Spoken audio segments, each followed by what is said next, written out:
Васильевич Гоголь. Сцены из комедии «Ревизор». Явление третье. Анна Андреевна и Марья Антоновна. Ну, Машенька, нам нужно теперь заняться туалетом. Он столичная штучка. Боже, сохрани, чтобы чего-нибудь не осмеял.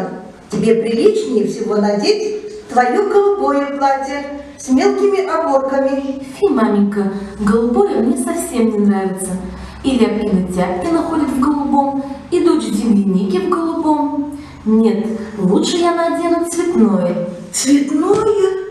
Право говоришь, лишь бы только наверняка. Оно тебе будет гораздо лучше, потому что я хочу надеть палевое. Я очень люблю палевое. Ах, маменька, вам не идет палевое. Мне палевое не идет? Не идет. Я что угодно даю, не идет. Для этого нужно, чтобы глаза были совсем темные. Вот хорошо. А у меня глаза разве не темные? Самые темные. Какой вздор, говоришь. Как же не темные, когда я и гадаю про себя. Всегда на трефовую даму. Ах, маменька, вы больше червонная дама. Пустяки. Совершенные пустяки. Я никогда не была червонная дама. Этакая вдруг вообразится. Червонная дама. Бог знает, что такое. Явление пятое. Квартальный отворяет обе половинки дверей. Входит Хлестаков, за ним городничий. Далее попечитель богоугодных заведений, смотритель училищ, Добчинский и Бобчинский. Городничий указывает квартальным на полу бумажку. Они бегут и снимают ее, толкая друг друга в попыхах. Хорошее заведение. Мне нравится, что у вас показывают проезжающим все в городе. В других городах мне ничего не показывали. В других городах, осмелюсь вам доложить, градоправители и чиновники больше заботятся о своей, то есть пользе. А здесь, можно сказать, нет другого повышения, кроме того, чтобы благочинием и бдительностью заслужить внимание начальства. Ой, завтрак был очень хорош. Я совсем объелся. Что у вас каждый день бывает такой? Нарочно, для приятного гостя. Я люблю поесть. Ведь на то живешь, чтобы срывать цветы удовольствия. Как называлась эта рыба? Лабарданс. Очень вкусная. Где это мы завтракали? В больнице, что ли? Так точно, в богоугодном заведении. Помню. Там стояли кровати. А больные где? Выздоровели? Человек 10 осталось, не больше, а прочие все выздоровели. Это уж так устроено. Такой порядок. С тех пор, как я принял начальство, может быть, вам покажется даже невероятным. Все как мухи выздоравливают. Больной не успеет войти в лазарет, как уже здоров. И не столько медикаментами, сколько честностью и порядком. Уж на что осмелюсь доложить вам, головоломна обязанность градоначальника. Столько лежит всяких дел. Относительно одной чистоты, починки, поправки, словом, наиумнейший человек пришел бы в затруднение. Но благодарение Бога все идет благополучно.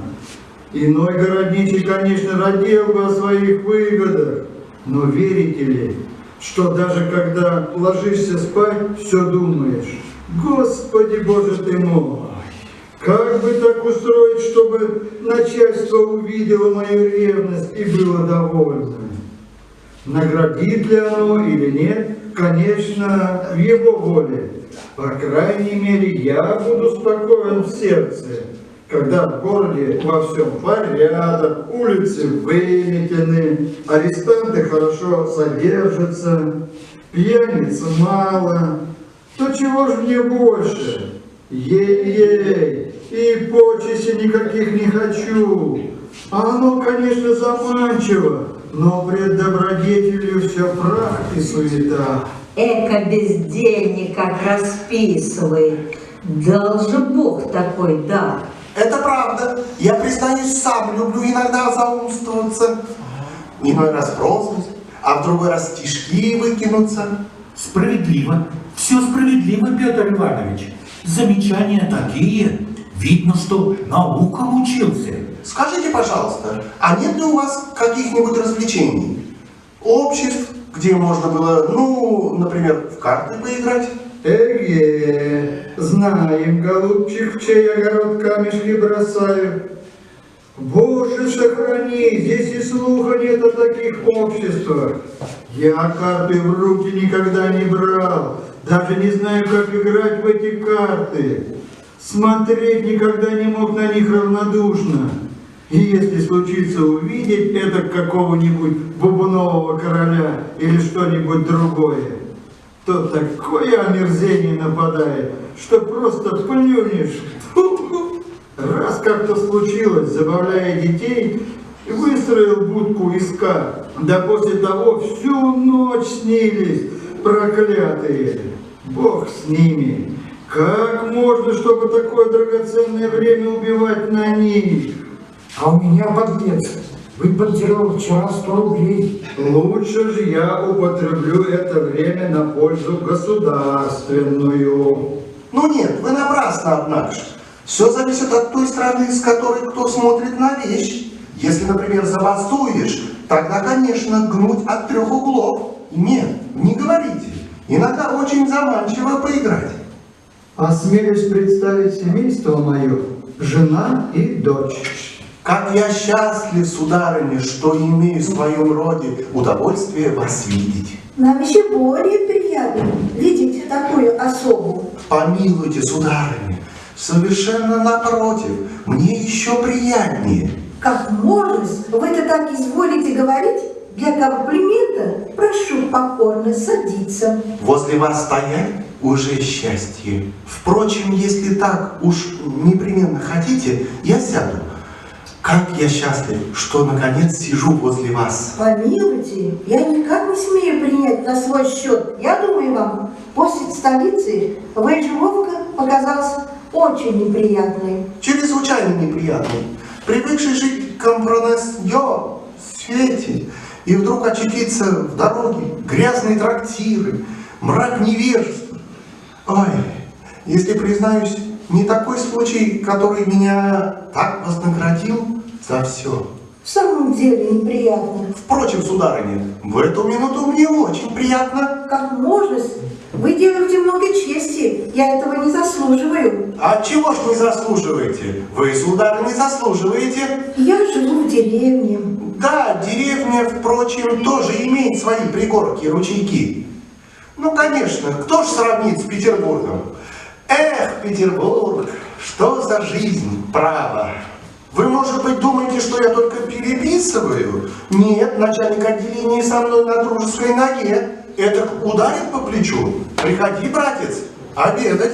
Я только на 2 минуты захожу в департамент, с тем только, чтобы сказать, это вот так, это вот так. А там уж чиновник для письма, этакая крыса, пером только тыр-тыр, и пошел писать. Хотели было даже меня коллежским асессором сделать. Да думаю, зачем? И сторож летит еще на лестнице за мной со щеткою. Позвольте, Иван Александрович, я вам, говорит, сапоги почищу. Что вы, господа, стоите? Пожалуйста, садитесь. Мы постоим. Не извольте беспокоиться. Без чинов прошу садиться. Я не люблю церемонии. Напротив, я даже всегда стараюсь проскользнуть незаметно.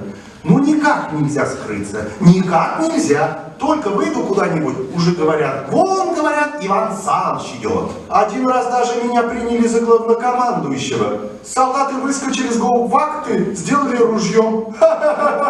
После уж офицер, который мне очень знаком, говорит мне, ну, братец, мы тебя совершенно приняли за главнокомандующего. Скажите, как? С хорошенькими актрисами знаком. Я ведь тоже разные водевильчики. Литераторов часто вижу с Пушкиным на дружеской ноге. Бывало, часто говорю ему, ну что, брат Пушкин? Да так, отвечает, бывало. Так как-то все. Большой оригинал. Так вы пишете? Как это должно быть приятно сочинителю? Вы, верно, в журналы посещаете? Да и в журналы помещаю. Моих, впрочем, много есть сочинений. «Женитьба Фигаро», «Роберт Дьявол», «Норман». Уж и названий даже не помню. И все случаи я не хотел писать. Но театральная дирекция говорит, пожалуйста, братец, напишите что-нибудь. Думаю себе, пожалуй, изволь, братец. И тут же в один вечер, кажется, все написал, всех изумил. У меня легкость необыкновенная в мыслях. Все это, что было под именем барона Брамбеуса, фрегат Надежды, московский телеграф, все это я написал. Скажите, как это вы были, Брамбеус? Как же, я им всем поправляю статьи. Мне Смиркин дает за это 40 тысяч. Так верно? И Юрий Милословский ваше сочинение? Да, это мое сочинение. И я сейчас догадалась. Ах, маменька, там написано, что это господина Загоскина сочинение. Ну вот, я и знала, что даже здесь будешь спорить. Ах да, это правда, это точно Загоскина. А есть другой, Юрий Милославский, так тот уж мой. Ну это верно, я ваш читала. Как хорошо написано. Я, признаюсь, литература существую. У меня дом первый в Петербурге, так уж известен дом Ивана Александровича. Сделайте милость, господа, если будете в Петербурге, прошу ко мне. Я ведь тоже балы даю. Я думаю, с каким там вкусом и великолепием даются балы. На столе, например, арбуз. 700 рублей. 700. Суп в кастрюльке. Прямо на пароходе приехал из Парижа. Открывает крышку, пар, которому подобного нельзя отыскать в природе. Я всякий день на балах. Там у нас и вист свой составился, министр иностранных дел, французский посланник, английский, немецкий посланник и я. И уж так уморишься, играя, что просто ни на что не похож. Как сбежишь по лестнице к себе на 4-й этаж, скажешь только кухарке: на, Маруша, шинель. Что ж я вру? Я и позабыл, что живу в бельэтаже. У меня одна лестница стоит, а любопытно взглянуть ко мне в переднюю, когда я еще не проснулся. Графы и князья толкутся и жужжат там, как шмели, только и слышно: жжж. Иной раз и министр. Мне даже на пакетах пишут: ваше превосходительство. Один раз я даже управлял департаментом. И странно, директор уехал. Куда уехал, неизвестно. Ну, натурально. Пошли толки. Как, что, кому занять место. Многие из генералов находились охотники и брались. Но подойдут, бывало. Нет, мудрено. Кажется, легко на вид. А рассмотришь, просто черт возьми. После видят, нечего делать, ко мне. И в ту же минуту по улицам курьеры. Можете представить себе 35 тысяч одних курьеров. Каково положение, я спрашиваю? Иван Саныч, ступайте департаментом управлять. Я, признаюсь, немного смутился, вышел в халате, хотел отказаться, но думаю, дойдет до государя. Ну да и послужной список тоже. Извольте, господа. Я принимаю должность, я принимаю, говорю, так и быть, говорю. Я принимаю, только уж у меня уж у меня ухо востро, уж я. И точно, бывало, как прохожу через департамент, просто землетрясение, все дрожит, все трясется. О, я шутить не люблю, я им всем задал острастку. Меня сам Государственный совет боится. Да что в самом деле, я такой, я не посмотрю ни на кого. Я говорю всем, я сам себя знаю, сам, я везде. Во дворе всякий день езжу, меня завтра же произведут. Сейчас, фельдмаршал! Что такое? Не разберу ничего, все вздор. Вашество превосходительство, не прикажете ли отдохнуть? Вот и комната, и все, что нужно. Вздор! Отдохнуть? Извольте, я готов отдохнуть. Завтрак у вас, господа, хорош. Я доволен. Лабардан. Вот это, Петр Иванович, человек-то. Вот оно что значит человек. В жизнь не был в присутствии такой важной персоны. Чуть не умер со страху. Как вы думаете, Петр Иванович, кто он такой в рассуждении чина? Я думаю, чуть ли не генерал. А я так думаю, что генерал-то ему в подметке не станет. А когда генерал, то уж разве сам генералиссимус? Слышали? Государственный-то совет как прижал. Пойдем расскажем поскорее Амосу Федоровичу и Коробкину. Прощайте, Анна Андреевна. Прощайте, кумушка. Страшно просто. Отчего и сам не знаешь, а мы даже и не в мундирах. Ну что, как проспится, так в Петербург махнет донесение. Прощайте, сударыня. Явление 8. Анна Андреевна и Марья Антоновна. Ах, какой приятный, Какой милашка. но только какое тонкое обращение сейчас можно увидеть столичную штучку, приемы и все такое. Ах, как хорошо! Я страх люблю таких молодых людей. Я просто без памяти. Однако ж ему очень понравилось. Я заметила, все на меня поглядывал. Ах, маменька, он на меня глядел. Пожалуйста, своим вздором подальше. Это здесь вовсе неуместно. Нет, маменька, право. Ну вот, Боже сохрани, чтобы не поспорить, нельзя. Да и полно. Где ему смотреть на тебя? И с какой стати смотреть на тебя? Право, маменька, все смотрел, и как начал говорить о литературе, то взглянул на меня, и потом, когда рассказывал, как играл в вист с посланниками, и тогда посмотрел на меня. Ну, может быть, один какой-нибудь раз. Да и то, так уж, лишь бы только «ах», говорит себе, дай уж посмотрю на нее.